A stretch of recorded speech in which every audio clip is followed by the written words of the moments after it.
Natural hair colour కోసం చూస్తున్నారా? అయితే Anoos henna and black expert వాడండి.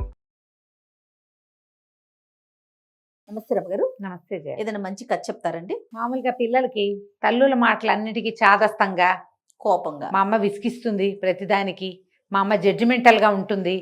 ఇప్పుడు అసలు మరీ ఎక్కువైపోయింది అది. అవును. తల్లి ఏం చెప్పినా వినకూడదు అన్నట్టు, కానీ అమ్మ లేకుండా ఉండలేరు. మళ్ళీ అన్ని అమ్మతోనే అమ్మే షేర్ చేసుకోవాలి. అమ్మే అన్ని కథలు చూడాలి, వీళ్ళకి అన్ని వ్యవహారాలు తల్లులే చూడాలి. వాడికి రూపాయి కావాలంటే తల్లే ఇవ్వాలి, కానీ తల్లి మాట వినబుద్ధి ఉండదు.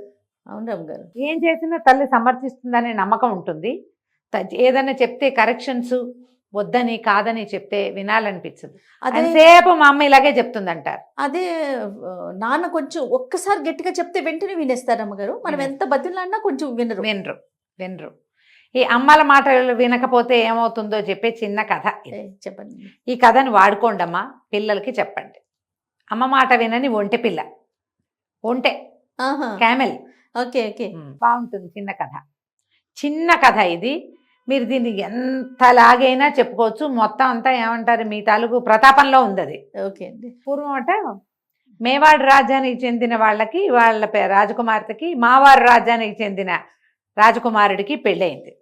ఈ మేవాడు మావారు ఇవన్నీ ఎక్కడివి? రాజస్థాన్ చుట్టుపక్కల ప్రాంతాలు. అక్కడ పిల్ల పెళ్ళయింది అంటే ఓ 1000 ఒంటెల్ని ఇచ్చేవాళ్ళు గిఫ్ట్ 1000 ఒంటెలు.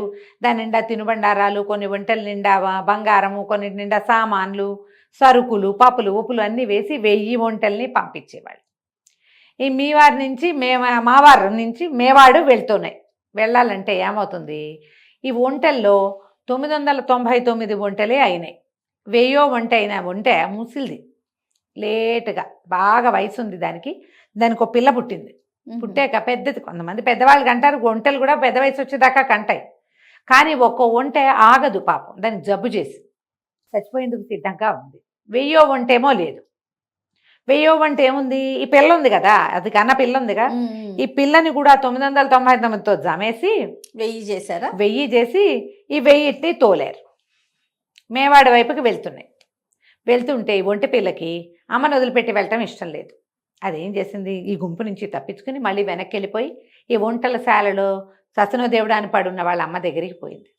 పోయేసరికల్లా ఏడ్చింది, నేను నిన్ను వదిలిపెట్టి వెళ్ళను, నేను ఇక్కడే ఉంటాను, నేను నీతోటే ఉంటానంటే తల్లి బతిమలాడింది, ఆయన నేను ఎక్కువ పూటలు ఉండనురా, నాకు ఓపిక లేదు, వెళ్ళిపో, నువ్వు ఇక్కడ ఒంటరి వాడి అయిపోతావు, మీ అన్నయ్యలు అక్కయ్యలు అందరూ అంత పోయారు, వాళ్ళతో పాటు అన్నయ్య ఉన్నాడు కదా, అన్నయ్యతో పాటు ఉండు, బుద్ధిగా ఉండు, అన్నయ్య దగ్గరికి వెళ్ళు అని పిల్లాడిని ఒప్పించింది. పిల్ల ఒంటె ఒప్పుకుంది, ఒప్పుకుంటే అమ్మ ఏం చెప్పింది, తల్లి ఒంటె గట్ల మీద పడుకోదు. ఇప్పుడు వెళ్ళాలంటే వాళ్ళు వెళ్ళిపోయారు, నువ్వు వెనక్కి పరిగెత్తుకోవచ్చు, మళ్ళీ నడిచి వెళ్ళాలిగా.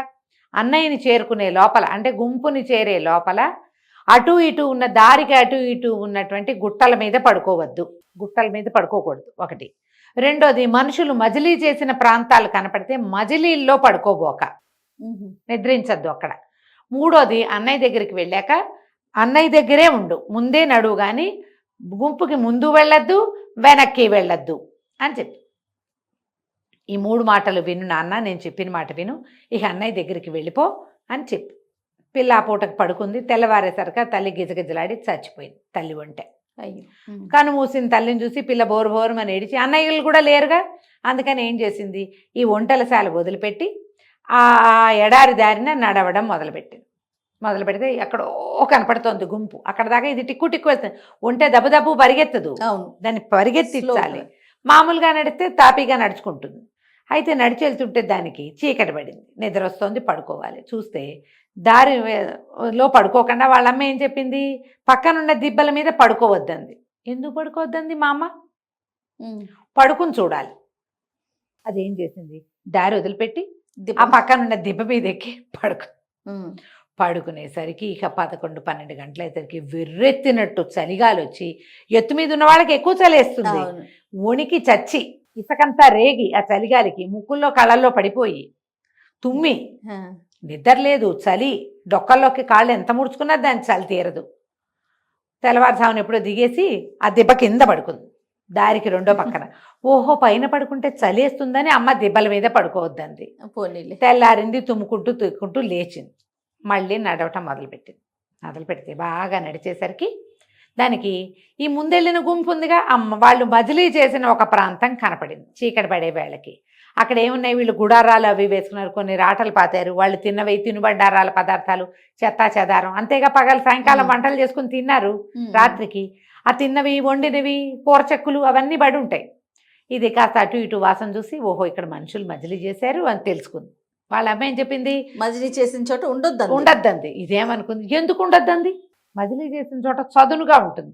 వాళ్ళు మజిలీల కోసం అందరూ ఒక చోట ఉన్నారంటే నేల చదునైపోతుంది. ఆ మజిలీలో పడుకుంది. అర్ధరాత్రి అయ్యేసరికి ఈ మనుషులు మజిలీ చేసిన ప్రాంతాలకి చుట్టుపక్కల ఉన్న క్రూర జంతువులన్నీ వస్తాయి ఆహారం కోసం, అడవి జంతువులు. ఓహో, అందుకే మజిలీల్లో పడుకోకూడదు. ఇక ఎన్ని వచ్చినాయో హైనాలు గీనాలు అవి ఇవి వచ్చినాయి. ఎందుకంటే వీళ్ళు వెజ్ అండ్ నాన్ వెజ్ వండుకుంటారు, వ్యర్థాలన్నీ ఉంటాయి.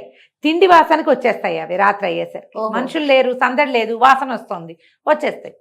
ఇక చావు దప్పి కన్నులు ఒట్టపోయినంత పని అయ్యి పిల్లమోహంది పరిగెత్తింది అక్కడి నుంచి. ఒంటి పిల్ల పరిగెత్తి మొత్తానికి ఎట్లాగోట్లా వాళ్ళ గుంపుని చేరింది. అన్నయ్యని సంభావించింది వెళ్ళి.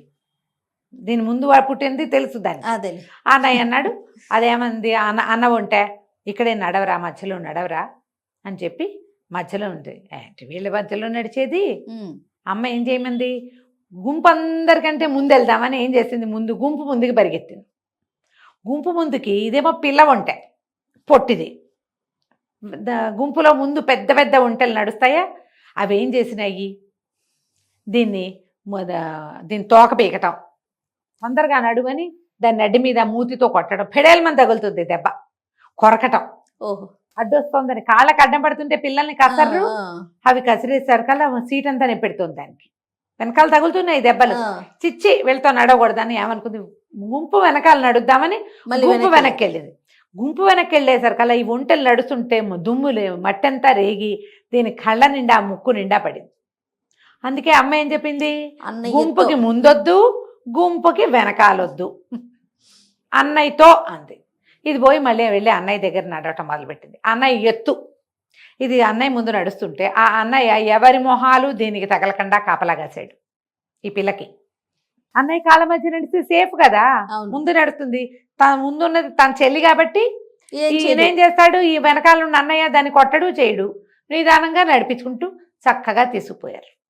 అక్కడికి వెళ్ళాక అది అన్నయ్య వెనకాలే తిరుగుతూ నిదానంగా వాళ్ళు బండి కట్టడం అవి చేస్తారు కదా, క్రమంగా అన్ని పద్ధతులు నేర్చుకుని హాయిగా సుఖంగా ఉంది. ఎప్పుడు కూడా తల్లులు మన మేలు కోరుతారని నమ్మాలి. ఎవరో ఉంటారు మా ఎక్సెంట్రిక్ తల్లులు, మాట్లాడకూడదు. సాధారణంగా 99% అంతే, ప్రతి తల్లి తన బిడ్డ మేలే కోరుతుంది. వాళ్ళు ఏదైనా ఒకటి వద్దంటే దాని వాళ్ళ రీజనింగ్ వాళ్ళకు ఉంటుంది, కానీ అది మీ సేఫ్టీ కోసమే. వాళ్ళకి ఏదో రీజన్ ఉంటుంది అంతే. అది నీకు అర్థం కాదు, అర్థమయ్యేంత వయసు అనుభవము నీకుండవు. కానీ వయసు అనుభవం ఉన్న అమ్మ తాలూకు అనుభవాన్ని మనం వాడుకోవాలి కదా కదా. అవునండి, పిల్లలు చిన్నప్పటి నుంచి తల్లుల మాట వినండి. మనం ఒక పితృప్రేమ కథ చెప్పాము, వాళ్ళ మాతృప్రేమ కథ చెప్తున్నాం. ఇది చాలా బాగుంది రమ్మగారు. ఆలోచించండి, మీ అమ్మ ఎప్పుడు కూడా మీ మంచి కొడుతుంది. అమ్మా నాన్నకి మనం తప్పిస్తే ఇంకేం ఉండదు వాళ్ళకి, అదే ప్రపంచం. కాబట్టి ఆలోచించండి. అది ఎప్పుడు అర్థమవుతుంది మనకి, మనం అమ్మ అయ్యాక. మా అమ్మ కూడా చిన్నప్పుడు ఇలాగే చెప్పేది, మా అమ్మ కూడా ఇదే చెప్పేది. మా అమ్మ అట్లాగే ఇలా ఇలా ఏరద్దు, ఆహారం ఏరద్దు, కడుపు నిండా తిను, నీళ్ళు ఎక్కువ తాగేద్దు, అన్నం ముందు చాక్లెట్లు, మనకు కూడా చెప్పేది మన అమ్మ. మనం వినేవాళ్ళం కాదు. మన పిల్లల దగ్గరకు వచ్చేసరికి మనకు అది నొప్పి తెలుస్తుంది. కాబట్టి పిల్లలకి ఈ మాట అర్థమయ్యేలాగా చెప్పండి. అద్భుతంగా ఉంది రమ్మ గారు. నమస్తే. నమస్తే.